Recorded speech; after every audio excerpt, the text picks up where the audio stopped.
اما بعد اعوذ باللہ من الشیطان الرجیم بسم اللہ الرحمن الرحیم. قابل احترام سینٹرل پریس کلب کے صدر سید آفاق شاہ صاحب اور جملہ باڈی پریس کلب ممبران، چینلز سے متعلقہ مختلف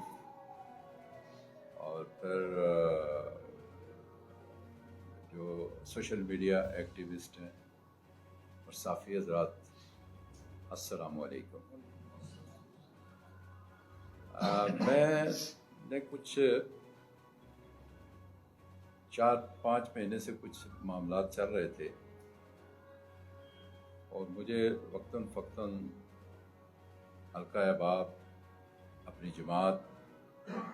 اور اپوزیشن سے جب آزاد کشمیر کے معاملات پر بات کی جاتی تو میں ان کو کہتا کہ بہتر ہوگا، ٹھیک ہوگا. لیکن ایک وقت ایسا آیا کہ میں نے یہ محسوس کیا کہ مجھے ان باتوں کو کہاں جا کے ان کے سلوشن کے لیے، ان کے حل کے لیے، ان کی اصلاح احوال کے لیے اور اپنی حکومت کی بہتری کے لیے کہاں بیٹھ کے یہ بات کرنی ہے. تو میں نے مظفر آباد سینٹرل پریس کلب کا انتخاب کیا اور میں رات کو یہاں پہنچا.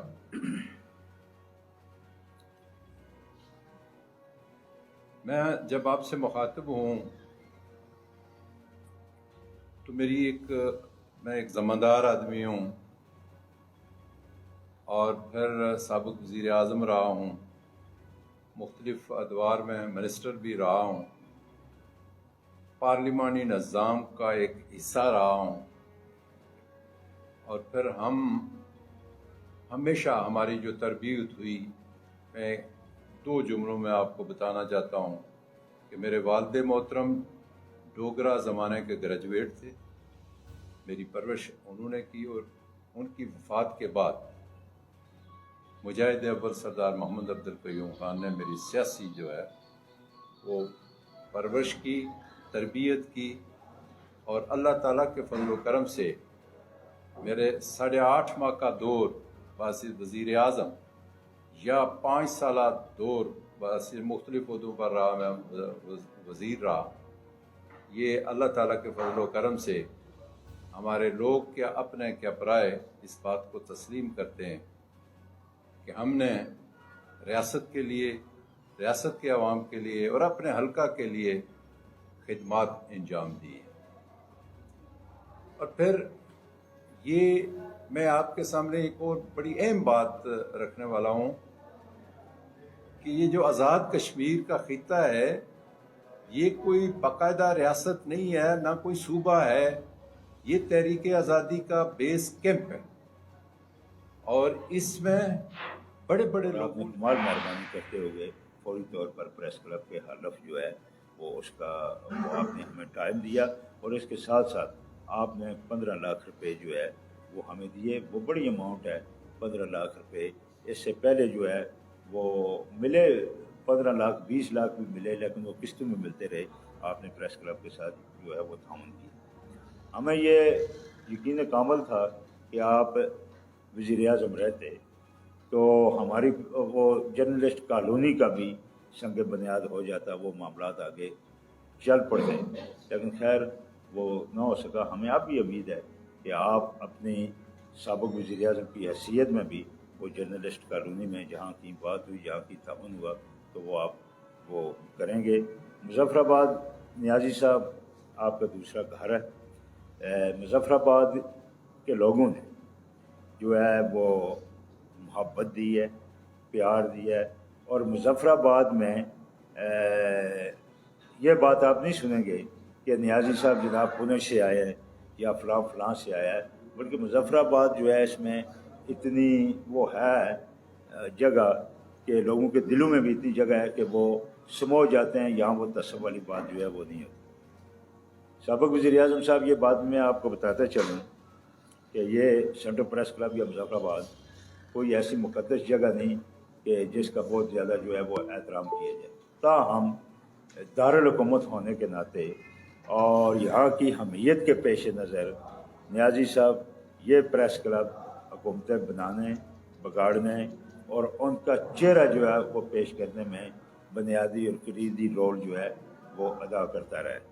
تو آزاد کشمیر کے سارے پریس کلبوں میں سے اس پریس کلب کی جو ہے وہ بڑی اہمیت ہے۔ یہاں ورکنگ جرنلسٹ ہیں، مقامی روزناموں سے لے کر پاکستانی پیپر اور انٹرنیشنل نیوز ایجنسیوں تک نمائندگان موجود ہیں۔ پرنٹ میڈیا کے، پاکستان کے تمام چینلز کے، سوشل میڈیا کے اور ڈیجیٹل میڈیا کے تمام لوگ جو ہیں وہ موجود ہیں۔ میں ایک بار پھر آپ کو شکریہ ادا کرتے ہوئے آپ کو پریس کانفرنس سے خطاب کی دعوت دیتا ہوں۔ نحمد و نصلی علی رسول الکریم، اما بعد، اعوذ باللہ من الشیطان الرجیم، بسم اللہ الرحمن الرحیم۔ قابل احترام سینٹرل پریس کلب کے صدر سید آفاق شاہ صاحب اور جملہ باڈی پریس کلب ممبران، چینلز سے متعلقہ مختلف اور پھر جو سوشل میڈیا ایکٹیوسٹ ہیں اور صحافی حضرات، السلام علیکم۔ میں نے کچھ 4-5 مہینے سے کچھ معاملات چل رہے تھے اور مجھے وقتاً فوقتاً حلقہ احباب، اپنی جماعت اور اپوزیشن سے جب آزاد کشمیر کے معاملات پر بات کی جاتی تو میں ان کو کہتا کہ بہتر ہوگا، ٹھیک ہوگا، لیکن ایک وقت ایسا آیا کہ میں نے یہ محسوس کیا کہ مجھے ان باتوں کو کہاں جا کے ان کے سلوشن کے لیے، ان کے حل کے لیے، ان کی اصلاح احوال کے لیے اور اپنی حکومت کی بہتری کے لیے کہاں بیٹھ کے یہ بات کرنی ہے، تو میں نے مظفر آباد سینٹرل پریس کلب کا انتخاب کیا اور میں رات کو یہاں پہنچا۔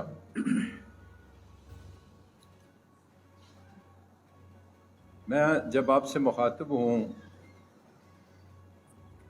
تو میں ایک ذمہ آدمی ہوں اور پھر سابق وزیر اعظم رہا ہوں،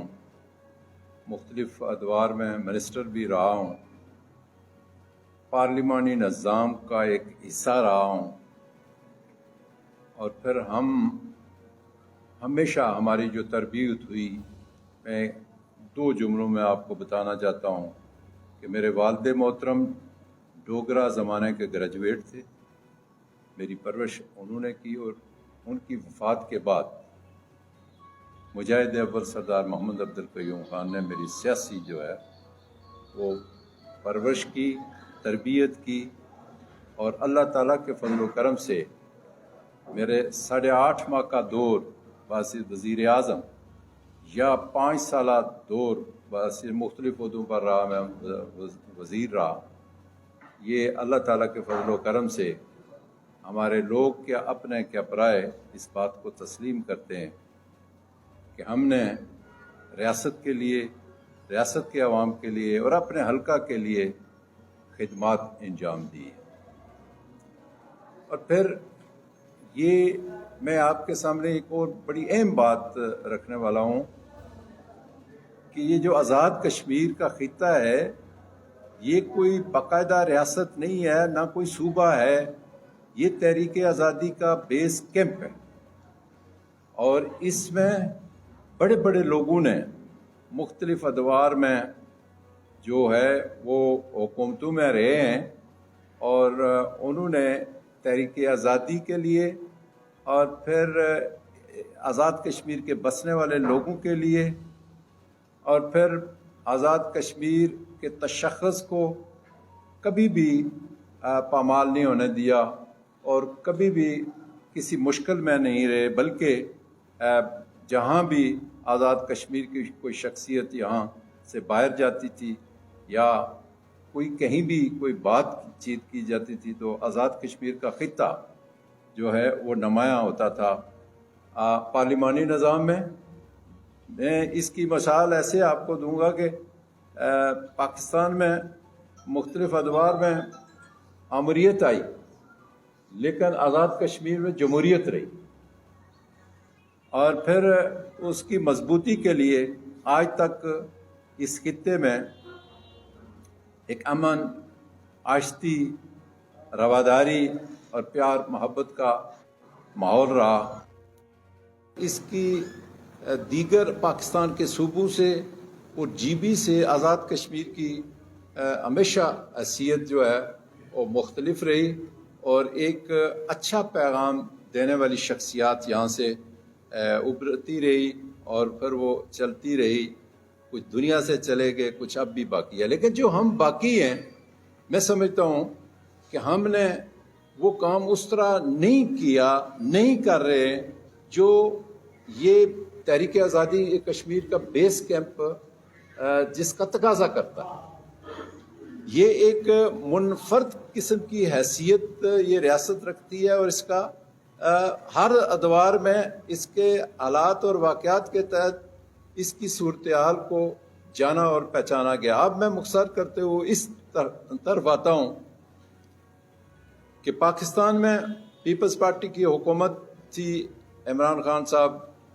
وزیر اعظم تھے، آزاد کشمیر میں پی ٹی آئی قائم ہوئی اور اس کے نتیجے میں پی ٹی آئی نے حکومت بنائی اور بڑی واضح سی حکومت اکثریت سے حکومت بنی، جس کے نتیجے میں پی ٹی آئی چیئرمین جن کا میں آج بھی شکر گزار ہوں، آج بھی میں اعتراف کرتا ہوں ان کی لیڈرشپ کا، آج بھی میں ان کو اپنا لیڈر مانتا ہوں اور میں ان کا سپاہی ہوں۔ آج بھی میں عمران خان کو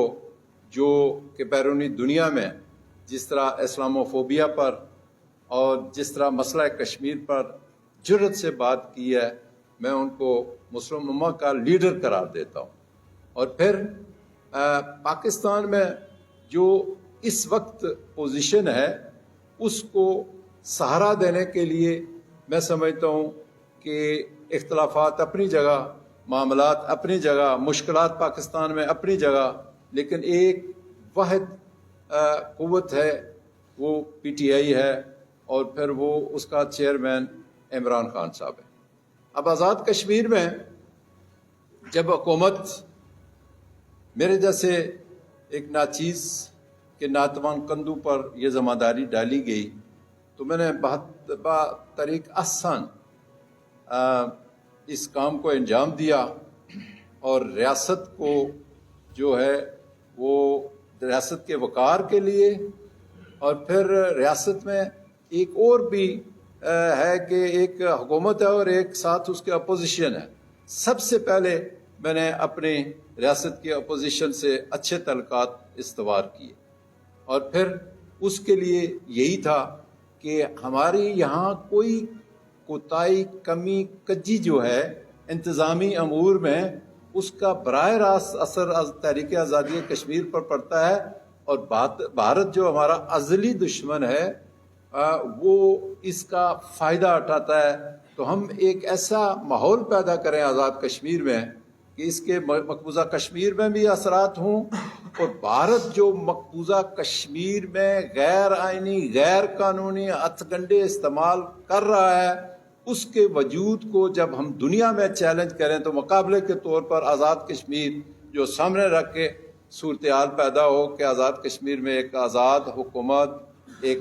بہترین پارلیمانی نظام ہے، جبکہ مقبوضہ کشمیر میں 9 لاکھ فوج ہے، جبر ہے، تشدد ہے، لوگ شہید ہو رہے ہیں، لوگ مر رہے ہیں، قیادت جو ہے وہ قبض خانوں میں شہادت لے رہی ہے۔ تو اس طرح وہ دنیا کے سامنے وہ مسئلہ جائے جس کی بنیاد پر ہمارے ان کشمیریوں کو اس بات کا فائدہ پہنچے کہ اس صورت میں ایک مضبوط حکومت، ایک اچھی ڈیلیور کرنے والی حکومت آزاد کشمیر میں، اور ایک اچھی پاکستان میں حکومت، اور پھر پاکستان ایک مضبوط پاکستان ہی کشمیر کا بہترین وکیل اور سفیر ہو سکتا ہے۔ یہ وہ باتیں تھیں جس کی خاطر ہمیں یہاں ایسا ماحول پیدا کرنا تھا، اس ماحول کو ہم نے پیدا کیا۔ لیکن بادل ناخواستہ مجھے 8.5 ماہ کے بعد جو ہے وہ ایک ایسے طریقے سے کچھ لوگوں نے سازش کر کے، تو جب مجھے عدم اعتماد کی بنیاد پر نکالنا چاہا تو میں نے چیئرمین تحریک انصاف کو اپنا استعفیٰ بھیج دیا، اور اس کے نتیجے میں سمجھتا ہوں کہ میں نے ایک اپنے آپ کو کبھی بھی فرسٹریشن کا شکار نہیں کیا۔ آپ گواہ ہیں اس بات کے، آپ سارے سینئر لوگ یہاں بیٹھے ہیں، کبھی بھی نہ ہی اسمبلی میں نہ ہی اسمبلی کے باہر آپ نے کوئی اس طرح کی بات سنی ہوگی کہ قیوم نیازی نے بحیثیت پرائم منسٹر تو کام اچھا کیا، لیکن جو ہی اس عہدہ جلیلہ سے منصب سے فارغ ہوا تو بکھراٹ کا شکار ہو گیا اور اپنی اوقات دکھا دی۔ تو میں چونکہ جن لوگوں کی آفاق شاہ صاحب نے آپ کے سامنے ذکر کیا، میں بحیثیت سیاسی کارکن کے اسمبلی کے اندر بھی اسمبلی کے باہر بھی وہ صبر کا دامن نہیں چھوڑا، لیکن آپ کے ہی بھائیوں کی موجودگی میں اسلام آباد میں کشمیر ہاؤس میں ایک پریس کانفرنس کی، جس میں یہ کہا کہ میں پی ٹی آئی کا ہوں، عمران خان کا سپاہی ہوں، عمران خان میرا لیڈر ہے، لیکن یہ جو کچھ ہوا ہے میرے ساتھ اس کو میں اپنے اللہ پر چھوڑتا ہوں۔ اور تیسری بات جو میں نے کی وہ یہ کہ یہ دو میں 6 اشعار کی نقطہ نظر سے آپ کو سارا لب لباب بیان کرتا ہوں۔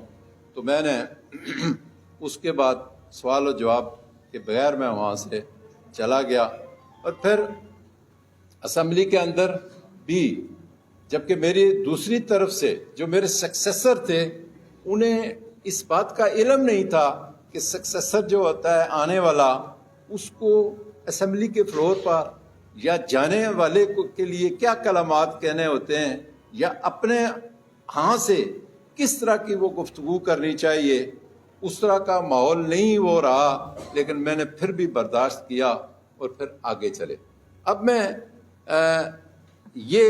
یہ باتیں اس لیے کر رہا ہوں میں کہ کچھ ایسے حالات پیدا ہوئے کہ ہم لوگ، میں نے یہاں کے سینئر جو پالیٹیشین تھے، سینئر پارلیمنٹیرین تھے، ان کو میں نے یہ کہا کہ ساری باتیں قبول ہیں، منظور ہیں، لیکن ایک چیز پر کبھی آپ اور مجھے سمجھوتا نہیں کرنا چاہیے کہ ریاست کے تشخص کو ہم نے قائم رکھنا۔ یہ بڑی اہم بات ہے، یہ بڑا وزن والا جملہ ہے کہ وہ تشخص کیا ہوتا ہے۔ تشخص جن لوگوں نے قائم کیا ان میں غازی ملت سردار محمد ابراہیم خان تھے، اس میں مجاہد اول سردار محمد عبد القیوم خان تھے، اس میں KH خورشید مرحوم تھے، جو ایک اپنے طرح کے نظریے سے تعلق رکھتے تھے، لیکن انہوں نے کشمیر کے تشخص پر کبھی کمپرومائز نہیں کیا۔ اور اس کے علاوہ اور بھی آگے قدآور شخصیات آئی ہیں، اس میں اگر چلا گیا تو شاید ساروں کے نام نہ لے سکیں، لیکن قابل احترام لوگ تھے۔ اب میرا آپ سمجھتے ہوں کہ میں اب کدھر جا رہا ہوں، میں نے کہنا کیا ہے۔ آج کے اس پروگرام کے حوالے سے بہت دنیا میں، پوری دنیا میں شور پڑا ہوا ہے کہ قیوم نیازی سینٹرل پریس کلب جا پہنچا ہے، کیا کہنے والا ہے، کیا کرنے والا ہے، اور اس کی زبان سے کیا نکلے گا، کیا وہ کہے گا۔ تو اگر میں نے آپ سے 5 منٹ پہلے یہ کہا کہ میں ایک تربیت یافتہ سیاسی کارکن ہوں اور former prime minister Azad Kashmir ہوں، تو آپ مجھ سے میری پارٹی، میری قیادت اور میری اپوزیشن کوئی بھی ایسے تضییق امیز الفاظ نہیں سنے گی، حد تک عزت کے الفاظ نہیں سنے گی، بلکہ میں یہ کہوں گا، میں کوشش کروں گا کہ میں اپنا وہ دور اور پھر جو آج کا جو سینیریو جا رہا ہے اس کی اصلاح احوال کے لیے بات کروں، اور آپ میرا ساتھی بنیں، آپ میرے دست و بازو بنیں، آپ میری آواز بنیں، تاکہ وہ جو تشخص کئی لوگوں سے میں نے اپنے جملہ تقریروں میں سنتا رہا، لیکن میں نے وقت آنے پر دیکھا کہ تشخص قائم نہ رکھ سکے۔ تو آج میں اسی درد سے آپ کے پاس آیا ہوں۔ میں کسی کے خلاف کوئی بات کرنے نہیں آیا، میں کسی کے مزاج کے خلاف بات کرنے نہیں آیا، میں کسی کو پریشان کرنے نہیں آیا، اور نہ ہی کسی کو پروجیکٹ کرنے کے لیے آیا۔ میں ریاست کا ایک شہری اور پھر ایک ذمہ دار شخص ہونے کے ناطے سے قدرت نے جو مجھ پر مہربانی کی، جو احسانات کیے، اور میرے لیڈر عمران خان نے جو احسانات کیے، اور جو آزاد کشمیر میں پی ٹی آئی کی یہاں ایک شاخ قائم کی ہے، اس کے لیے اور اپنے آزاد کشمیر کے بسنے والے لوگوں کے لیے آپ کے سامنے کچھ معاملات لے آؤں، جس کے لیے ہمارے ہاں اصلاح احوال کی بہت ضروری ہے۔ سب سے پہلے میں آپ کے سامنے یہ چیزیں رکھنا چاہتا ہوں کہ ہم کیا کرتے رہے۔ ایک تو ہوتا ہے نا کہ بندہ لوگوں کی باتیں کرتا ہے اور لوگوں کے وہ قصے کہانیاں اور تعریفیں بیان کرتا رہتا ہے، اور اپنی بھی، لیکن یہ امر واقعہ ہے، اور میں کئی پریس کانفرنسز میں آپ سے گفتگو بھی کر چکا ہوں یاددانی کے طور پر، کہ یہ جو پچھلا بجٹ ہوا اس میں 70% وہ ساری چیزیں جو میری تیار کردہ تھیں اس ریاست کے لوگوں کے لیے، وہ اس مختصر سے زیادہ نہیں ہے، مختصر سناتا ہوں تھوڑا سا۔ سب سے پہلے مجھے افسوس ہوا ہے جو آج ہیلی کاپٹر کا ایک حادثہ ہوا ہے، جس میں ہمارے 6 فوجی آفیسر اور جوان شہید ہوئے ہیں، اس کے لیے اگر آپ فاتحہ لیں۔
اللہ تعالیٰ مرحومین کی مغفرت فرمائے، اللہ آپ کو بھی جزائے خیر دے۔ تو میں اس طرف آنا چاہتا تھا، موٹی موٹی چیزیں آپ کو جو ریاست کے لیے ہم نے کی وہ آپ کو بتانا چاہتا ہوں، آپ کی نظر کرتا ہوں کہ سب سے پہلے جو 6 مہینے کے اندر اور ابتدائی 3 ماہ کے اندر ہماری حکومت نے جو ہے وہ بلدیاتی الیکشن کروانے کا فیصلہ کیا کہ اس سے پی ٹی آئی کو زیادہ فائدہ ہوگا، اور پھر تمام آزاد کشمیر میں جتنی بھی پارٹیاں ہیں ان کے کارکنوں اور گراس روٹ لیول تک ایک عام کارکن کو جو ہے وہ اقتدار میں شرکت کا موقع ملے گا۔ اس کا فیصلہ کیا، اور پھر یہاں میں آپ کو یہ بتانا چاہتا ہوں کہ یہ فیصلہ کر کے خان صاحب سے میں نے منظوری لی اور انہوں نے کیا کہا کہ آپ کرا لیں گے. میں نے کہا جی کراؤں گا، لیکن اپنے ماڈل سے کراؤں گا. اگر ہم نے کوئی نیا ماڈل بنانا تھا تو پھر لیٹیگیشن میں ہی چلے جاتے ہو، پھر ہونا نہیں تھا، حد بندیاں ہونی تھی اور وغیرہ وغیرہ، اس میں پھنس جاتے. لیکن ہم نے اسی ماڈل، پرانے ماڈل سے کر کے تو آزاد کشمیر کے لوگوں کو 30-32 سال بعد اس عمل سے، سیاسی عمل، بلدیاتی عمل سے گزارنا کیا، جس کے نتیجے میں آج supreme court, honourable supreme court کا شکریہ ادا کرتا ہوں، ہائی کورٹ کا شکریہ ادا کرتا ہوں کہ انہوں نے آزاد کشمیر حکومت کی معاونت کی اور شیڈیول کے اعلان کا الیکشن کمیشن کو جلد کہا. ہم نے اعلان کیا کہ ہم کروا رہے ہیں، انہوں نے چیف الیکشن کمشنر کو کروانے کے لیے آرڈرز جاری کیے اور اس کے لیے ایک ڈیٹ مقرر ہوئی، دوسری ڈیٹ آئی، اور پھر اس میں آپ دیکھیں کہ میں تو مئی میں تیار تھا اور چاہیے تھا کہ حکومت اس میں جو ہے وہ فوری ایکشن کرتی اور پھر معاملات میں آسانی ہوتی. انہوں نے ایسا عمل کیا کہ اسمبلی سے 15ویں ترمیم میں یہ پاس کرانا کیا کہ خدا نخواستہ یہ پاس کروا کے ہم جو ہے وہ الیکشن لیٹ ہو سکتے ہیں، اور ایک ٹکراؤ پیدا کیا اعلیٰ عدلیہ سے اور میں کہتا ہوں کہ چیف سپریم کورٹ سے. تو وہ بھی ہمارا ایک عمل ہچا نہیں تھا جس سے ایک ٹکراؤ کی عدلیہ کے ساتھ جو ہے وہ صورتحال پیدا ہوئی. تو اس پر بھی مجھے یہ تھا کہ میں یہ آپ تک رکھوں. اور اس پر آپ کو پتہ ہے کہ 1 سال سے عدلیہ کا بحران چل رہا تھا، وہ اس ناچیز نے وہ بحران ختم کیا اور ججز کی تقرری ہوئی، اور آج یہ صورتحال ہے کہ سپریم کورٹ اور ہائی کورٹ کے ججز رات 6 بجے تک عدالتیں لگی رہتی ہیں اور پھر ہمارے لوگوں کو ریلیف مل رہا ہے، اور وہ جو ہزاروں کی تعداد سے فیصلے تھے وہ اپنے انجام کو پہنچے. اب آگے چلتے ہیں تو کشمیر کے لیے ایک نیو کشمیر پیکیج کا جو ہے اجرا کیا، جس میں بڑے بڑے پروجیکٹ تھے، اور پھر ساتھ جو اس وقت جو صورتحال تھی، 20 سال سے کوٹلی کو بگ سٹی کا درجہ دینے کے اعلانات ہوتے رہے لیکن درجہ نہ مل سکا. 20 دن کے اندر اندر اعلان کر کے ہم نے کوٹلی کو بگ سٹی کا درجہ دیا، اور جو سکندر حیات صاحب مرحوم مغفور کے نام پر وہاں ایک اسٹیڈیم تھا، اس کو جلدی سپیڈ سے کام کروا کے قابل عمل بنوایا. یہ کوٹلی کی تاریخ میں پوری جو ہے، اور آج لوگ ان چیزوں کو یاد رکھے ہوئے. پولیس میں اصلاحات لائی، فرانزک لیب کا قیام عمل میں لایا گیا، راولہ کوٹ میں پہلا وومن پولیس اسٹیشن کا قیام، تھانوں میں IT سسٹم نصب کیا گیا، اور اس طریقے سے نئے جدید طریقوں کے تحت جو ہے اصلاحات قائم کر کے لوگوں کو فائدہ پہنچانا کیا. یہ ایک بڑا عجیب سلسلہ مجھے درپیش آ رہا ہے کہ وفاقی حکومت کے زیر اہتمام ہم نے لوار گلی، ٹنل، مانسرا تا مظفر آباد، اور پھر ایکسپریس وے کا قائم کر کے شونٹر ٹنل کا منصوبہ، یہ بھی ہمارے دور میں اس کو جو ہے عملی جامہ پہنایا گیا. اور میر پر جو ایک پرانا ہریام اور ٹھوا ہریام برج کا معاملہ تھا، اس کو بھی ہم نے ختم کر کے اس وقت 6 ارب روپیہ، 6.5 ارب روپیہ اس کے لیے ہم نے مہیا کیا، اور مختلف ہم نے جو ہے وہ اپنی جو میٹنگز میں اس کے فیصلے مکمل کیے. اچھا، وفاقی حکومت کے تعاون سے ہم نے مہاجرین کے لیے 1400 کچھ خاندانوں کے لیے جو ہے وہ شیلٹر ہوم مکانیت کے لیے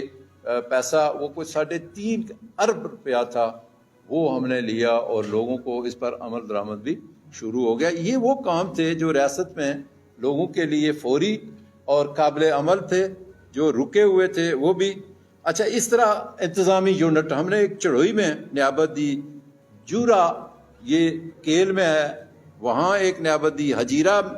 میں ایک جگہ ہم نے نیابت کی. اس طرح انتظامی یونٹ بھی ہم نے فوراً اسی عرصے میں 6 ماہ کے عرصے میں، جبکہ آپ کو پتہ ہے کہ کچھ اس عرصے میں ہلکی پھلکی اختلافی لڑائی بھی پی ٹی آئی میں تھی، جو کہ اختلافی باتیں ہو رہی تھی، لیکن میں نے ان چیزوں کو کوئی خاطر میں نہیں لایا، کسی پر کوئی تنقید نہیں کی، بلکہ اپنا کام اور ریاست کے لوگوں کے لیے کام کرتا رہا. صحت کے شعبے میں وزیر اعظم پاکستان کی جانب سے 1 ارب 44 کروڑ روپے کے فنڈز مختص ہوئے، وہ ہم لے آئے، اور اس شعبے میں یہ لیب یہاں وہ جو ہارٹ کا جو ہم نے ایک ہاسپٹل قائم کیا، اور پھر ادھر ایک جو کینسر ہاسپٹل قائم کیا. اس طرح یہ معاملات جو ہمارے رکے ہوئے تھے یا قابل عمل ہونے چاہیے تھے وہ قابل عمل بنے. آل پارٹیز کے زیر اہتمام کشمیر ریلیزیاں کرائیں، یہاں بھی آپ نے دیکھا، ڈی چوک میں بھی آپ نے دیکھا، اور پھر آل پارٹیز کانفرنس بھی اسی دور میں ہی. مسئلہ کشمیر پر صدر ریاست کو باہر بھیجا گیا، یہ بھی ہماری حکومت کے دور میں ہوا. آزاد جموں کشمیر میں ایجوکیشن پالیسی بنی جو پہلے اس طرح مکمل نہیں تھی. گندم کی خریداری کے لیے ایک پالیسی بنائی گئی، جو پاسکو ہمیں خراب اور جلی ہوئی گندم دیتا تھا مکس کر کے، وہ میں نے کہا کہ یہ نہیں ہم لیں گے اس کو. ہم نے جو ہے وہ براہ راست زمینداروں سے لینا کیا، لیکن یہ حکومت کی بے اعتنائی کی وجہ سے، لاپرواہی کی وجہ سے اس فصل کو ہم نہیں خرید سکے. لیکن وہ موجود ہے سارا سسٹم، جس کو ہم نے جو ہے کر کے تو اپنے براہ راست پنجاب سے گندم خرید کے تو فلور ملوں کو دینی تھی. تاریخ میں جو ہے رمضان پیکج دیا، 56 کروڑ روپے کا وہ ریلیف پیکج تھا جو آزاد کشمیر کے لوگوں کو ملا. اور یہ وہ چیزیں تھیں جو میں نے آپ کو مختصر، اور یہ کتنے 6 مہینے کے اس عرصے کی یہ کارگزاری تھی. لیکن جب میں یہ دیکھتا ہوں کہ ہمارا سسٹم جو ہے وہ آگے نہیں چل رہا، تو میں نے پھر یہ سوچا کہ یہ اس میں دن بدن اگر خرابی ہی آتی رہی اور اس میں کوئی بہتری نہ آئی تو پھر یہ سارا سسٹم بیٹھ جائے گا. یہ کس طرح آگے چلے گا؟ نہ ہی اسمبلی میں، نہ ہی پارلیمانی پارٹی میں، اور نہ ہی کہیں اور اگر اس مسئلے کا حل ہے تو میں ریاست کے لوگوں کو مخاطب ہو کے اپنی حکومت سے یہ کہوں گا، اپنے چیئرمین سے یہ کہوں گا کہ ہمیں یہاں اپنی اصلاح احوال کرنی چاہیے. اور وہ جو منصوبے ہم نے یہ نہیں دیکھیں، اس وقت تک ہم بلدیاتی الیکشن کے لیے تیار نہیں ہوئے، اور 2 مہینے رہ گئے آخری ڈیٹ جو سپریم کورٹ نے دی ہوئی ہے. ہم کہیں جلسہ نہیں کر سکے، ہم کہیں یہ کسی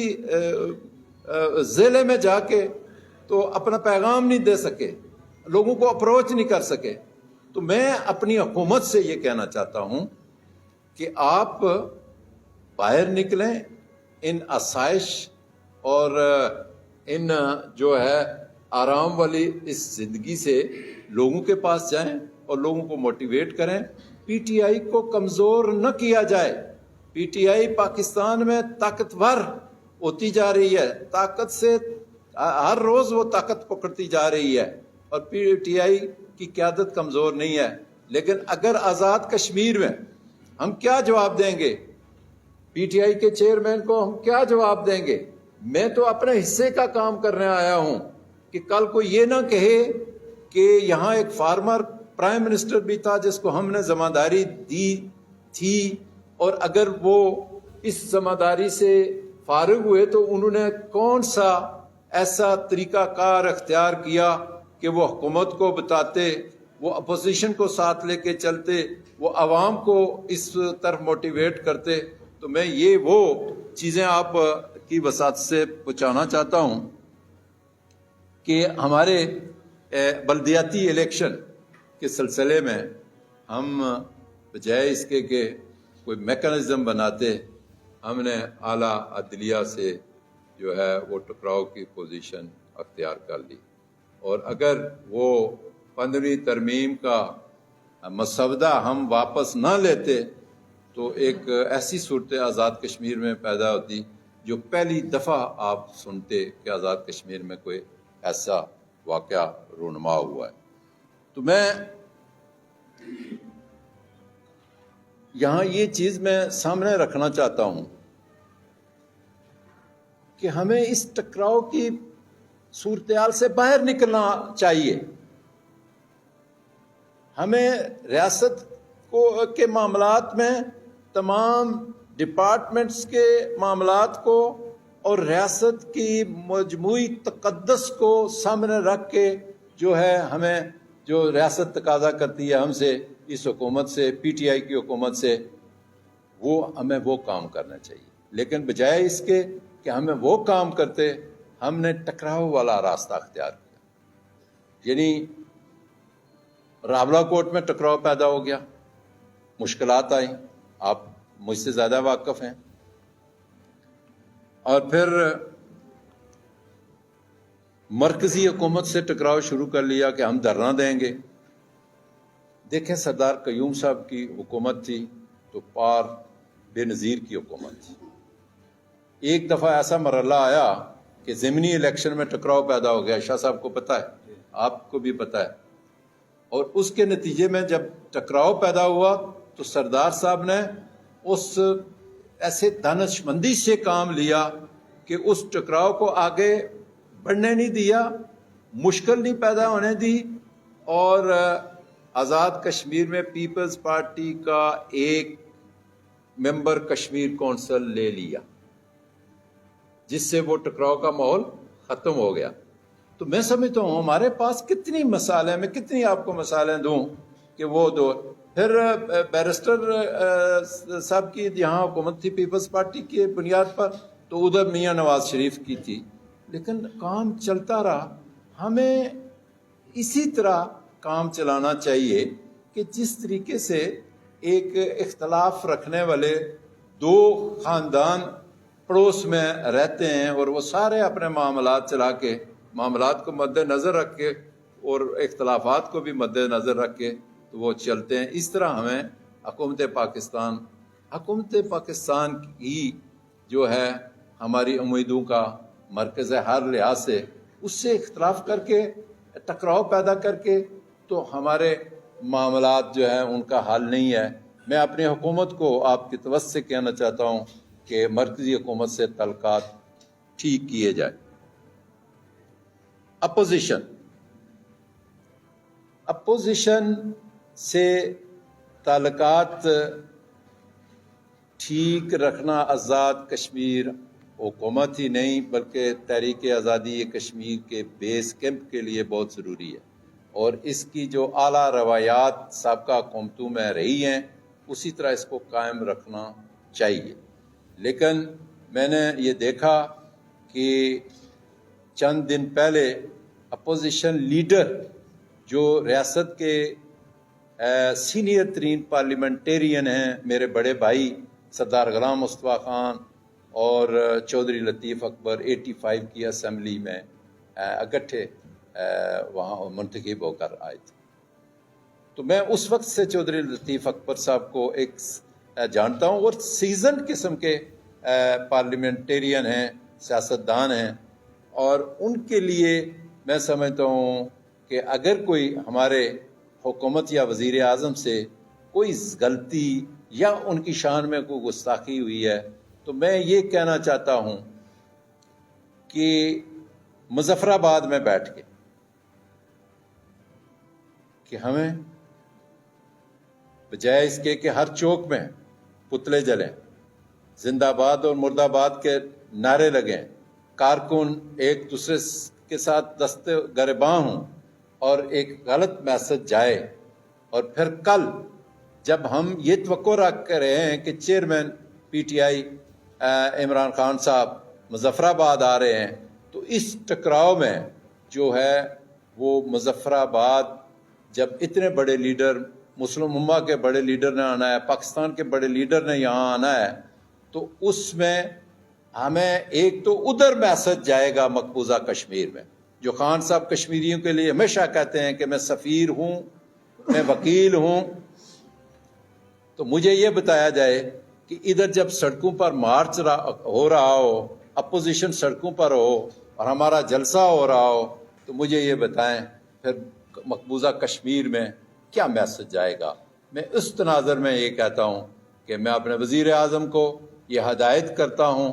کہ وہ سارے کاموں کو چھوڑ کے چودھری لطیف اکبر کے گھر چلے جائیں اور معذرت کریں کہ آپ بڑے ہیں اور اس پر میں معذرت چاہتا ہوں، پوری اپوزیشن سے معذرت کریں، تو اس صورت میں پھر بلائیں اپنے لیڈر کو، اپنے قائد کو اور مسلم امہ کے لیڈر کو، تاکہ ایک اچھا میسج جائے۔ ایک طرف میں ادھر آ رہا تھا تو میں نے پوچھا راستہ کھلا ہوا ہے یا بند ہے، تو انہوں نے کہا درمیان والا ادھر سے نیچے جو جا رہا ہے یہ کھلا ہوا ہے، باقی آگے پیچھے احتجاج ہیں۔ تو مجھے یہ بتایا جائے کہ آپ کے کارکن کس راستے سے آئیں گے، آپ کے جلوس کس راستے سے آئیں گے، آپ کا جلسہ کیسے قائم ہوگا۔ تو اس میں ایسے حالات میں میرا زیادہ توجہ اس بات پر ہے کہ اگر خان صاحب آئے تو ان کے ان معاملات میں ہمیں اپوزیشن کو جو دل آزاری ہوئی ہے وزیر اعظم کی گفتگو سے، اس پر معذرت کرنی چاہیے۔ یہ میری اپیل ہے اور دونوں سے اپیل ہے، اپوزیشن سے بھی اپیل ہے کہ وہ بھی معاف کرنے والا جذبہ رکھیں۔ دیکھیں حضرت علی رضی اللہ تعالیٰ عنہ ایک جنگ میں تھے اور تلوار ان کی چل رہی تھی، اور وہ جو ان کا مخالف دشمن تھا، کافر تھا، وہ حملے برداشت کر رہا تھا، لیکن جب ایک کاری ضرب اس کو لگی تو اس نے آگے سے تھوکا حضرت علی رضی اللہ تعالیٰ عنہ پر، تو تلوار رک گئی۔ ہمیں اپنے اسلاف کو دیکھنا چاہیے کہ وہ کیا کرتے رہے۔ تلوار رکی تو پوچھا، اس کافر نے پوچھا جو مقابلہ کر رہا تھا کہ علی تلوار کیوں رکی؟ تو حضرت علی رضی اللہ تعالیٰ عنہ نے فرمایا کہ پہلے میں اللہ للہ لڑ رہا تھا اور اب میری ذات آ گئی ہے اس لیے میں رک گیا۔ تو وہاں سے ہی شروع ہو گیا کہ اس نے کلمہ پڑھ لیا۔ تو میں کہتا ہوں کہ ہم بھائی ہیں آپس میں، اور اگر ہم میں اتنا جذبہ نہیں ہے تو پھر ہم کتنے بڑے کام کو اپنے کندھوں پر اٹھا کے بڑے بڑے کاموں کو کیسے آگے چلیں گے، جبکہ ایک چھوٹا سا کام ہم سے اگر نہ ہو پائے کہ ہم ایک اپنے بھائی کو راضی نہ کر سکیں۔ تو میں یہ کہوں گا کہ اس پر جو ہے یہ آزاد کشمیر کی بہترین پارلیمانی روایات میں یہ چیز شامل ہو جائے گی اگر یہ ہمارے وزیر اعظم کر لیتے ہیں، اس لیے کہ ہمارا جلسہ بھی ہونا ہے اور پھر یہاں سے ایک اچھا میسج جانا چاہیے۔ یہ افراتفری پچھلے عرصے میں راولہ کوٹ میں ایک ایسا ہنگامہ ہوا، بجلی کے بلات تو پورے آزاد کشمیر میں، اب ہم کیا فتوے دیتے پھریں جی، ہمارا کیا اسرائیل کو ہم تسلیم کریں، فلاں جو ہے وہ راہ کا ایجنٹ ہے، یہ فتوے ہم نہیں دے سکتے، یہ ہمارا کام نہیں ہے۔ یہ جن ہمارے اس کام پر لگے ہوئے ہیں لوگ، وہ بیٹھے ہوئے ہیں، کام کر رہے ہیں اس پر کہ انہیں اس پر کیا کرنا ہے آج کے دن، آج کی تاریخ میں اور آئندہ کے لیے کیا کرنا ہے۔ لیڈرشپ کو ہے کہ وہ اپنے ایک ویژن اور وزڈم سے انہوں نے آگے چلنا ہوتا ہے۔ اس میں ہمیں آزاد کشمیر جو ہے تحریک آزادی کا بیس کیمپ ہے، اس اور مسئلہ کشمیر ایک نازک موڑ میں، آپ کو پتہ ہے کہ 25 لاکھ ہندو کشمیر میں اس نے آباد کر دیا، ہندوستانی گورنمنٹ نے، حکومت نے۔ پہلے 9 لاکھ فوج تھی اور پھر اس نے 40,000 وہ اس کے گنڈے آ کے تو وہ مسلط کیے، اور اس کے بعد 5 اگست کا جو واقعہ تھا، اس کے بعد انہوں نے یہ ایک نیا عمل شروع کیا، اور پھر جب ایسے حالات کشمیر کے ہیں تو دنیا میں اس وقت کشمیری مسئلہ کشمیر کی خاطر ہر جگہ کھڑے ہیں۔ مودی کے خطاب پر، وزیر خارجہ کے خطاب پر واشنگٹن میں جو ہے، نیو یارک میں مظاہرے ہو رہے ہیں، پوری دنیا میں مظاہرے ہو رہے ہیں، اور ہم اپنے آزاد کشمیر میں طرح طرح کے معاملات ایسے جو اپنے ہی بنیاد پر پیدا کر دیے ہیں، ان کے لیے ہمیں جو ہے وقت نہیں ہے کہ اس سے کس طریقے سے عہدہ برا ہو سکیں۔ دیکھیں، مسئلہ کشمیر، آخر میں آپ کو یہ بتانا چاہتا ہوں، مسئلہ کشمیر دو قومی نظریے کی بنیاد پر،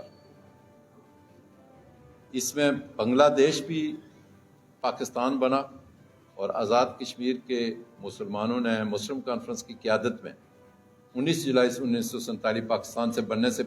25 دن پہلے جو ہے وہ پاکستان کے ساتھ ہلاک کرنے کی قرارداد پاس کی۔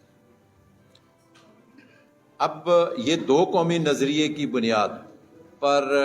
یہ قرارداد پاس ہوئی، اور اسی کی بنیاد پر 1.5 سال جہاد ہوتا رہا، اور یہ خطہ آزاد ہوا، اور پھر یہاں یہ بیس کیمپ کی حکومت قائم ہے۔ اس کے تناظر میں شیخ عبداللہ نے، وہ اس وقت چودھری غلام عباس تھے مسلم کانفرنس، شیخ عبداللہ نے جھکاؤ بھارت کی طرف رکھا، بلکہ میں یہ کہوں جو تاریخ بتاتی ہے، اگر آپ تاریخ کے طالب علم ہیں، پڑھتے ہیں، تو ابو کلام آزاد جو اس وقت بہت بڑے مقرر اور محرر تھے مسلمانوں کے، انہوں نے بھی یہ کہا کہ برصغیر کی تقسیم نہیں ہونی چاہیے دو قومی نظریے کی بنیاد پر، چونکہ اتنا بڑے ہندوستان میں اتنے بڑے مسلمان جو ہے وہ رہتے ہیں، جس کی بنیاد پر ہمیں کل مشکلات ہوں گی۔ لیکن آج جب مودی نے ہندوتوا کی وہ صورتحال قائم کر دی، اقلیتوں کے لیے اور بالخصوص مسلمانوں کے لیے وہ جگہ تنگ کر دی، تو وہ ابو الکلام آزاد کا وہ نظریہ ختم ہوا، بلکہ دو قومی نظریے کی بنیاد پر ہی وہ کام سامنے آیا کہ دو قومی نظریے کی بنیاد پر پاکستان کا بننا ناگزیر تھا، ضروری تھا۔ آج ہم نے اس پاکستان کی حفاظت کرنی ہے، آج ہم نے اس پاکستان کے لیے کام کرنا ہے، آج ہم نے آزاد کشمیر سے ہو کے، آزاد کشمیر سے کے بیس کیمپ سے میں بیٹھ کے مقبوضہ کشمیر کے مسلمانوں کے لیے سوچنا ہے، ان کی آزادی کے لیے سوچنا ہے، اور پھر بھارت جو آئے روز نئے وہاں کا قوانین مسلط کر رہا ہے ریاست کے لوگوں پر، اس کے لیے ہم نے آگے بڑھنا ہے، نہ کہ ہم نے آپس میں دستے گریباں ہو کے تو ان ساری صلاحیتوں کو ضائع کرنا ہے جو کہ ہمیں اپنے دشمن کے لیے استعمال کرنی چاہیے۔ تو اس میں میں آپ سے یہ گزارش کروں گا کہ جو میرا یہاں آنے کا یہ مقصد تھا کہ لوگ تو شاید یہ سمجھتے ہوں گے کوئی اپوزیشن کی طرف سے کام ہونا ہے، کوئی حکومت کی طرف سے کام ہونا ہے۔ آپ نے یہ دیکھ لیا کہ میں نے یہ کوشش کی ہے کہ یہ جو ہمارا پی ٹی آئی کا جلسہ ہونے جا رہا ہے، خان صاحب یہاں آ رہے ہیں مظفر آباد میں، اس کے لیے ہمیں اچھا ماحول بنانا چاہیے، اور یہ جو صورتحال پیدا ہوئی ہے، اور پھر ایک میں کہتا ہوں کہ غلطیوں پر غلطی ہمیں نہیں کرنی چاہیے۔ آپ نے 2 دن پہلے مظفر آباد کے ایک پی ٹی آئی کے سینئر رہنما کو وہ وہاں سے برطرف کر کے تو ایک اور جو ہے وہ کارکن کو وہاں بھرتی کر دیا ہے۔ وہ خدا کا خوف کریں کہ اسی مظفر آباد میں آپ کا لیڈر آ رہا ہے، ہمارا لیڈر آ رہا ہے، اسی مظفر آباد میں ہم نے ٹینشن پیدا کر دی اپوزیشن لیڈر سے، اسی مظفر آباد میں جن کارکنوں نے نکلنا تھا ان کو نکال باہر کر دیا گیا، اور اوپر سے جا کے دعوتیں دیتے ہیں کہ جی آئیں، لازمی آئیں، اور پھر یہاں سے ہم میسج بھیجیں گے۔ اس منطق کی مجھے سمجھ نہیں آ رہی کہ یہ کیوں ہو رہا ہے۔ تو ایسے میں ہی یہ میں کنکلوڈ اس لیے کر رہا ہوں کہ ایسے میں ہی یہ ضرورت تھی کہ آپ کے ذہنوں میں، باشعور لوگوں کے ذہنوں میں، سنجیدہ فکر لوگوں کے ذہنوں میں یہ بات آ رہی تھی کہ کوئی پی ٹی آئی کی گورنمنٹ کو کوئی سمجھانے والا ہے، کوئی اس کو کوئی لائن دینے والا ہے اور یہ آنے والا وقت ہے الیکشن کا، بلدیاتی الیکشن کا۔ مرکز میں ہماری مخالف حکومت ہے، اور ادھر ہم ایک طرف ہم ادھر اعلانات کرتے ہیں کہ ہم جو ہے وہ یونیورسٹیاں اور کالج بنا رہے ہیں، اور دوسری طرف ہم کہہ رہے ہیں کہ دھرنا دینے کے لیے ان کو تھریٹ کر رہے ہیں۔ یہ چیزیں نہیں ہونی چاہیے۔ آپ کو اپنی پارلیمانی پارٹی بلا کے تو اپنی پارلیمانی پارٹی کو اعتماد میں لینا چاہیے۔ آپ کا اس وقت تک کوئی باضابطہ جو ہے وہ اجلاس نہیں ہو سکا،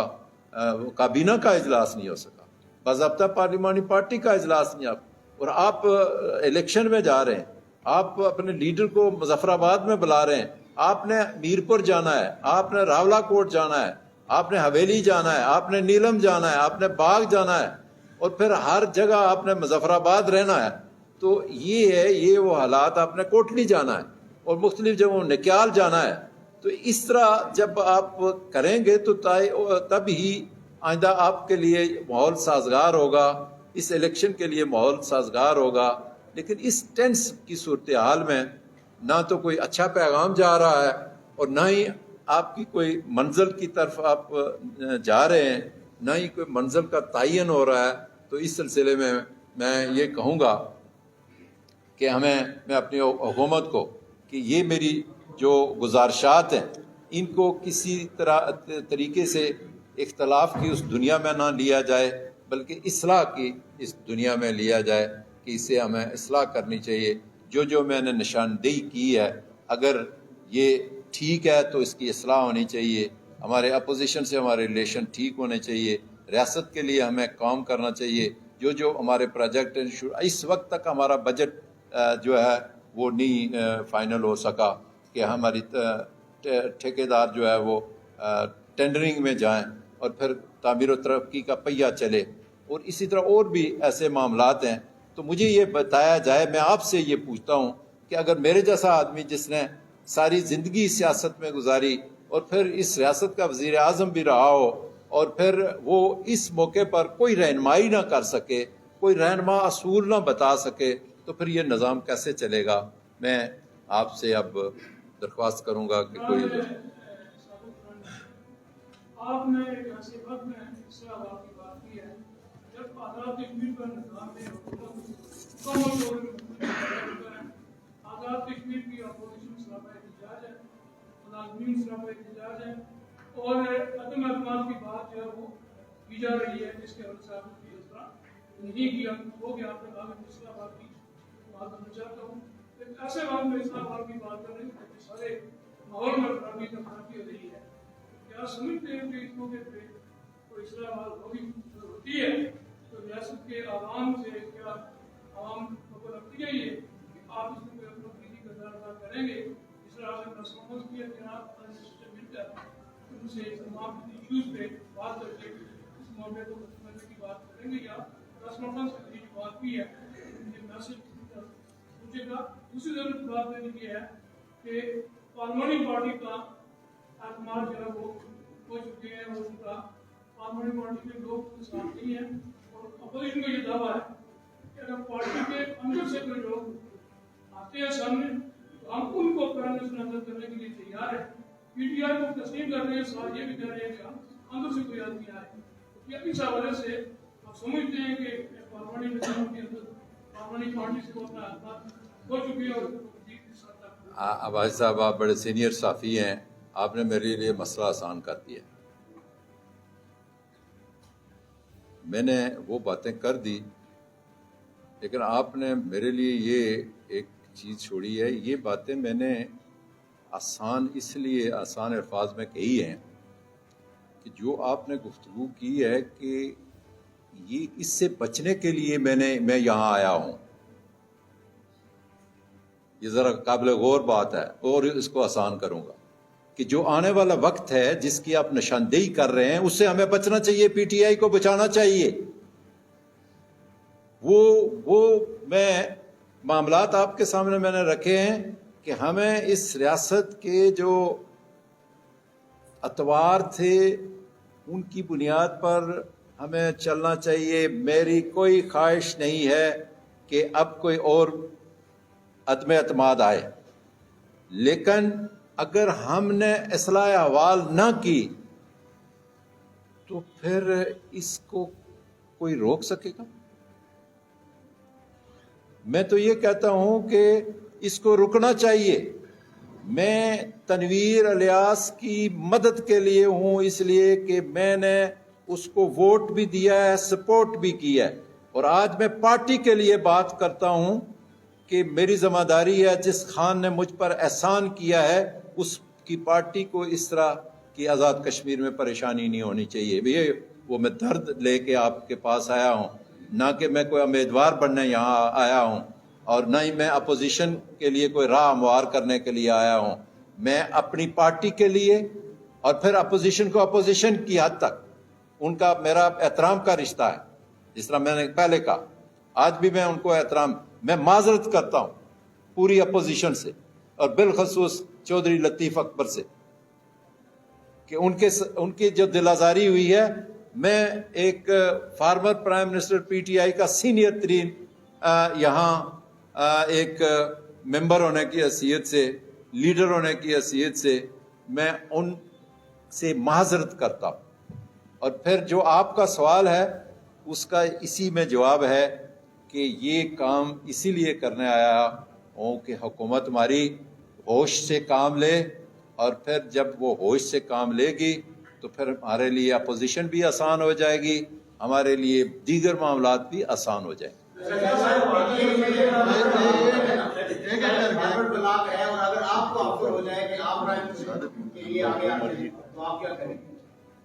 یہ آپ خود ہی فارورڈ بلاک بنا رہے ہیں اور مجھے آپ آگے کے لے آ رہے ہیں. کوئی فارورڈ بلاک نہیں، پی ٹی آئی میں کوئی فارورڈ بلاک نہیں ہے.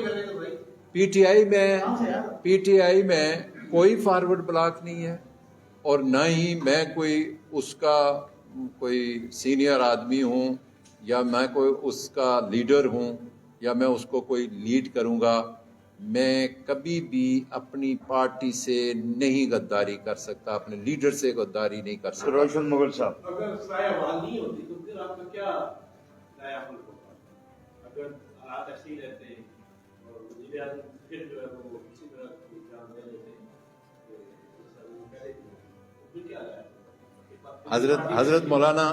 یہ میں نے تو گورنمنٹ کے لیے اصلاح احوال کی بات کی ہے نا. جب اگلا سیشن آپ سے کروں گا نا تو پھر پارٹی کے اصلاح احوال کی بات کروں گا. وکاس سر، جس طرح آپ نے خود بھی معافی مانگی اپوزیشن لیڈر سے، دوسری جانب جو آپ کی حکومت ہے ان کی جانب سے بالکل جو ریئیکشن آ رہا ہے وہ کافی سخت آ رہا ہے، اور ابھی تک جو کارکنان ہیں جو پارٹی کے گزرا ہیں وہ بھی یہ کہہ رہے ہیں کہ اگر دوبارہ کسی نے اس طرح کی بات کی تو ہم ان کو دیں گے. اس خیال کو پھیلایا جا رہا ہے، تو کارکنان کو کیا آپ میسج دیں؟ میرا میسج آپ نے پہنچانا ہے. آپ نے میری گفتگو میں وہ چیزیں دیکھی ہوں گی جو میں سمجھتا ہوں پورے باوقار ذی شعور آزاد کشمیر کے کارکنوں کے لیے ہیں، چاہے وہ اپوزیشن میں ہیں اور چاہے اقتدار میں. ان سب کے لیے ہے کہ برداشت سے آگے چلیں، پڑوسیوں کی طرح آگے چلیں. اور پھر یہ اپوزیشن اور اقتدار والے، حکومت والے دو پہیے کی مانند ہیں، یہ کبھی اکیلے نہیں چل سکتے. یہ ان کو اکٹھے چلنا ہوتا ہے، اور پھر یہ پارلیمانی نظام ہے، اس کے تحت ہم نے چلنا. اور پھر دوسرے ہمارے جو ساتھی ہیں میں ان سے بھی یہ کہوں گا کہ وہ بھی برداشت سے کام لیں، جس طرح میری اپیل ہوئی ہے. اور ممکن ہے ہمارا وزیر اعظم ایک دن میں اس میری اپیل پر جو ہے وہ عمل کرے اور برف پگھل جائے، حالات بہتر ہو جائیں. میں یہ چاہوں گا کہ بہت سنا جا رہا ہے پے کی بہت ساری باتیں ہوئی ہیں، اور اسی طرح بہت سارے الزامات لگائے ہیں کہ پی ٹی آئی کی مرکزی لیڈرشپ ہے اس نے تنویر الیاس صاحب کے ساتھ کچھ لین دین کیا ہے، جس کے نتیجے میں آپ کا جو ہے وہ عدم اعتماد بھی ہوا تھا، جس کے لیے تو پیش گئی. اب اگر یہ صورتحال ہوتی ہے تو کیا پھر دیکھتے ہیں آپ کے اس طرح کے کوئی الزامات آئیں گے، اس طرح کی بات کی چلے گی، یا ایسی کچھ صورتحال آپ کے بارے میں تو ہم جانتے ہیں، آپ عوامی رہے شروع سے، آپ کے پاس پیسے کا بہت سسٹم نہیں ہے، جو کیا وجہ ہے؟ دیکھیں جی، اگر یہ پہلے بھی مجھ پر سوال ہوا ہے کہ آپ آ رہے ہیں، اب غریب آدمی کیسے اس کو آپ لا رہے ہیں؟ ایک سفید پوش آدمی کو کیسے لا رہے ہیں؟ لیکن وہ اگر آئے گا تو میں آپ کو بتاؤں کہ میں نے ایک وقت میں کہا تھا کہ میں اپنا معاملہ اللہ پر چھوڑتا ہوں. تو یہ جو چیزیں ہیں یہ زیادہ دیر چلنے والی نہیں ہوتی. آپ مجھے بارڈر لائن سے جانتے ہیں. آپ نے 1000 گز کے فاصلے پر مجھ سے انٹرویو لیا تھا آج سے 15 سال پہلے. کہاں میری زندگی، کہاں میں، وہاں خدا یاد آتا ہے. ادھر مظفر آباد میں بیٹھ کے نہیں، آگے چکوٹھی جائیں تو اللہ یاد آتا ہے جب بندوق والا سامنے بیٹھا ہوا ہوتا. مجھے تو یہ فکر ہے کہیں بھارت اعلان نہ ادھر سے کر دیں کہ کشمیر کی قیمت کتنی ہے.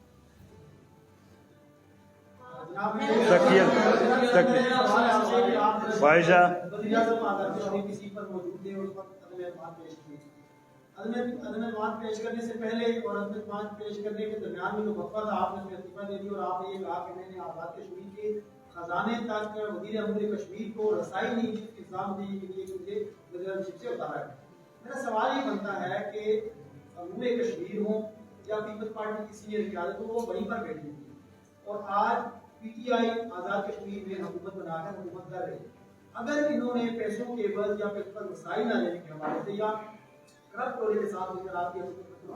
تو آپ کی حکومت میں آپ پھر اس اسمبلی میں موجود کیوں ہیں؟ خالد رحیم صاحب کی مثال ہمارے سامنے موجود ہے، انہوں نے اپنی سیٹ سے استعفیٰ دے دیا. تو وہ ٹولہ جو پیسے کی باغیت کر کے اوپر آیا ہے یا حکومت بنایا ہے، آپ اس مثال میں دیکھیں یہ جو آپ کا سوال ہے یہ دنیا اسلام میں پہلی جو قربانی لگی امام علی مقام کی، ٹھیک ہے. اور میں یہاں آپ کو اگر امام علی مقام کی میں تاریخ اب وقت نہیں ہے، یہ آپ پڑھ لینا میں کیا کہہ رہا ہوں کہ ان کا قتل نہیں، ان کی شہادت کیسے ہوئی، اس کے پیچھے کیا حالات کار فرمان تھے. تو آپ اس آزاد کشمیر اور پاکستان کی بات کرتے ہیں جہاں آپ کھڑے ہیں. میں چرچل کا اگر آپ کو واقعہ سناؤں تو آپ پریشان ہو جائیں گے. آپ نے ممکن ہے کسی کو پتا ہو، لیکن آج میں بتا دینا چاہتا ہوں. آپ کے اس سارے غم و غصے میں سوال اور جواب میں یہ ساری چیزیں موجود ہیں. چرچل اپنے آفس سے نکلا بی بی سی کو انٹرویو دینے کے لیے، باہر نکلا، یہ ہماری طرح نہیں لاہور لشکر اس طرح باہر نکلا، ٹیکسی پر بیٹھا تو چلا گیا. بی بی سی کے دفتر کے سامنے رکا تو اس نے ٹیکسی والے کو کہا، اس کو نہیں پتا تھا یہ چرچل ہے، ٹیکسی والے کو کہا کہ مجھے یہاں آدھا پونا گھنٹہ رہنا ہے، اگر آپ میری انتظار کریں تو میں واپس چلوں گا. تو اس ٹیکسی والے نے یہ کہا کہ نہیں میں جاؤں گا، میں آج چرچل نے قوم سے خطاب کرنا ہے، میں اس کی تقریر سنوں گا.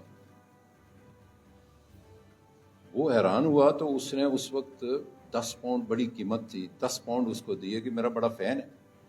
10 پاؤنڈ جب اس نے لیے تو اس نے کہا چرچل جائے جہنم میں، آپ واپس آئیں میں آپ کو ساتھ لے کے چلتا ہوں. بھائی اس پارلیمانی نظام میں جہاں کہتے ہیں ووٹر بڑا سنجیدگی سے فیصلہ کرتا ہے. یہ میں وہاں کے ایک ٹیکسی ڈرائیور جو دن میں وزیر اعظم بھی اس کے ساتھ بیٹھتا ہے اور ایک عام شہری بھی اس کے ساتھ بیٹھتا ہے، میں اس کی بات کر رہا ہوں. ایسے کسی ذمہ دار کی جو بالکل شہر سے دور ہے، کنٹری سائڈ میں، اس کی نہیں میں بات کرتا. تو یہاں تو یہ حال ہے. اس معاشرے میں آپ بچ بچاؤ کر کے نکلیں، لمبی باتیں ہی نہ سوچیں. اللہ خیر کرے. جی جی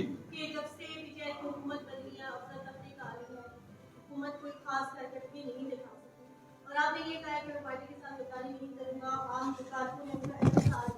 تو اگر ایسے ہی ہوتا رہا تو آپ کیا رائے رکھتے ہیں؟ میں نے آپ کو اس سے بڑی چارج شیٹ میرے بیگ میں ہے، یہ جو میں نے آپ کو پڑھ کے سنائی ہے، اس پر عمل ہو. نہیں میں وہی کہتا ہوں یہ جو ہے اس کے بعد عمل ہوگا. اس کے بعد یہ جو میں نے آپ کو سنائی ہے نا، اگر جب آپ بھیجیں گے نا تو اس پر عمل ہوگا کہ ہمیں یہ کام کرنا چاہیے یا وہ کام کرنا چاہیے جس سے ہماری بدنامی ہو. میرا آپ سے یہ سوال ہے کہ یہ ساری چیزیں سوال اور جواب کی نشست بھی ہوگی، آپ نے کہہ دیا کیا اصلاح حال کے لیے آپ عمران خان صاحب کے پاس یہ جو چیزیں آپ کے پاس بیگ میں یہ لے کے جائیں گے اصلاح حال کے لیے ملاقات کی صورت ہے یا کہیں بات کی صورت ہے؟ میرے خیال سے اس کے بعد خان صاحب کو ٹائم دینا چاہیے. امتیاز صاحب کا سوال، ان کے بعد آگے نسیم مغل صاحب، اس کے بعد سردار عدنان، اس کے بعد اگلی بات ہوگی. ترتیب یہی ہوگی ہے. ہاں امتیاز صاحب بولیں. میرا سوال یہ تھا کہ آپ تو بڑا دکھ کو طرف لے کے آئے پارٹی کا بھی، اور پھر آزاد کشمیر کی جو ایک اپنی روایت ہے مہمان نوازی کے بارے سے کہ یہاں عمران خان صاحب مہمان کی حیثیت سے آ گئے اور کوئی ایسی بات نہ ہو جس کا این او سی کی اس بات پر کوئی ایسا پیغام نہ جائے، اور یہ جان لے کہ آپ آج پریس کانفرنس کر رہے ہیں. کیا ایسا تو نہیں ہے کہ جو پاکستان کا ایک سیاسی کلچر ہے، آزاد کشمیر کے سیاسی کلچر سے آئے تو پاکستان کی بات کرتا ہوں، پاکستان کا جو سیاسی کلچر ہے وہاں پہ تو عمران خان صاحب کو یہ باور کرایا گیا ہو کہ ہم کوئی بہت بڑا جلسہ کر کے آپ کو ایک بڑا پلیٹ فارم دے دیں، لیکن ادھر حالات جو ہے نا عملی طور پہ یہ ہے کہ اس دن اگر یہاں مظاہرے ہوتے ہیں تو پھر ایک غلط پیغام ہے. اس بات کا آپ کی پارٹی کی سینئر قیادت جو ہے وہاں بیٹھی گراٹ ہے یا عمران خان صاحب خود بھی یہ بات سمجھتے ہیں کہ یہ جو کچھ ہو رہا ہے یہ نہیں ہونا چاہیے؟ دیکھیں، جنگوں کے وقت بھی انتخابات ہوئے ہیں، جنگوں کے وقت بھی لوگوں نے اپنے گھر بار سنبھالے ہیں، مشکلات میں بھی ایسے وقت آئے کہ لوگوں نے اپنا آپ سنبھلا. میں کہتا ہوں کہ ہمارے لیے امتیاز صاحب یہ سنبھلنے کا وقت ہے، سنبھلنے کا وقت ہے اور سمجھنے کا وقت ہے. آپ نے درد کی بات کی ہے تو بالکل زبردست بات آپ سمجھیں. یہ وہی بات ہے کہ اگر اس درد کو کوئی نہیں سمجھے گا تو پھر اللہ ہی مالک ہے نا. ہم تو اس سے زیادہ کچھ نہیں کر سکتے. ہم نے کسی کی گردن دبا کے ہم کسی پر ایسی گفتگو کر کے اس کو لان تان کر کے تو نہیں کچھ بنا سکتے، جیسے نہیں بن سکتا. یہ پارلیمانی نظام ہے، لوگ حساب کتاب چکا دیتے ہیں. سردار صاحب یہ فرمائیے گا کہ آزاد کشمیر کی پارلیمانی ہسٹری ہے، وزارت عظمیٰ اور جماعت کی صدارت جب ایک ہی بندے کے پاس ہوئی تو اس طرح کے مسائل ہوتے رہے، تو یہ اس کا الگ ہونا کی مسئلے کا حل ہو سکتا ہے. آپ کے دور میں بھی صدارت آپ کے پاس دو عہدے ایک ہی بندے کے پاس، جماعت کی صدارت اور وزارت. دیکھیں، یہ وہ دور تھا جب سوشل میڈیا کا دور نہیں تھا، اتنے ٹی وی چینل کوئی نہیں تھے، کوئی بات ہفتے 15 دن بعد مہینے بعد جا کے کسی علاقے میں پہنچتی تھی. آج اتنا سارا کچھ فاسٹ ہو گیا ہے کہ اس کی بنیاد پر دنیا کا نظام چل بیٹھا. اب دیکھیں امریکہ نے کیا کہا. امریکہ نے کہا کہ پاکستان امداد کے قابل ہے، وہاں تباہی ہوئی ہے، لیکن ہمارے پاس اتنے وسائل ہی نہیں رہے کہ ہم ان کی مدد کر سکیں. اپنا نسیم مغل ایک سیکنڈ، نسیم مغل کو کرنے دیں. میں نے آخر میں ایک شعر بھی پڑھنا ہے تو بس مختصر سوال کریں. نسیم مغل جناب الحاجی صاحب، آپ نے تحریک انصاف کے حوالے سے بھی بات کی ہے اور پی ایم کے خلاف تو تحریک انصاف جو باتیں بڑے زور و شور سے جاری ہے، لیکن دوسرے خانہ اسمبلی کے خلاف بھی تحریک انصاف کی بات ہو رہی ہے، تو آپ کا کیا کہنا ہے کہ کوئی ایسی بات ہے یا نہیں؟ دوسرے نمبر پہ اسی طرح کا دوسرا سوال ہے، آپ نے پڑوسیوں کے ساتھ اچھے تعلقات رکھنے کی بات کی ہے، تو کیا آپ سمجھتے ہیں کہ پاکستان ہمارا پڑوسی ملک ہے؟ اللہ اکبر. پاکستان کے 5 لینٹ افسر، ان کے دستخطوں سے ہمیں تنخواہیں ملتی ہیں، ان کے دستخطوں سے ہماری ڈیولپمنٹ ہوتی ہے، ان کے دستخطوں سے ہماری ترقیاں اور تنزلیاں ہو رہی ہیں. اور یہ میں آپ کو پیچھے لے جاؤں گا، یہ ایگریمنٹ 1949 کے تحت ہے اور ایکٹ 1973 کے تحت یہ نظام چل رہا ہے. پاکستان ہماری منزل ہے، یہ میں باشگاف الفاظ میں کہوں گا. ہمارے اسلاف نے قربانیاں دی. یہ پونچھ کا نام میں اب لوں گا، کہ پونچھیوں نے اس خاطر قربانیاں نہیں دی تھی کہ ان کے نام کی بنیاد پر ہم مسائل پیدا کریں، بلکہ انہوں نے قربانیاں ہمارے اسلاف نے اس بنیاد پر دی تھی کہ اس ریاست کے بسنے والے لوگوں کے لیے ہم کوئی بڑا کام کریں، وہ یہ ہے کہ پورا کشمیر آزاد ہو۔ پاکستان کے بغیر، کشمیر کے بغیر پاکستان نامکمل ہے، اور اکیلے کسی بھی صورت کوئی تاریخ جغرافیہ میں پوری دنیا میں گھما پھرا ہوں، کشمیر کا تاریخ جغرافیہ علیحدہ بنتا ہی نہیں ہے کہ وہ پاکستان کے بغیر ایک دن بھی رہ سکے۔ یہ خاتون آپ کریں عدنان، اس کے بعد آپ کریں، یہ کیا سوال؟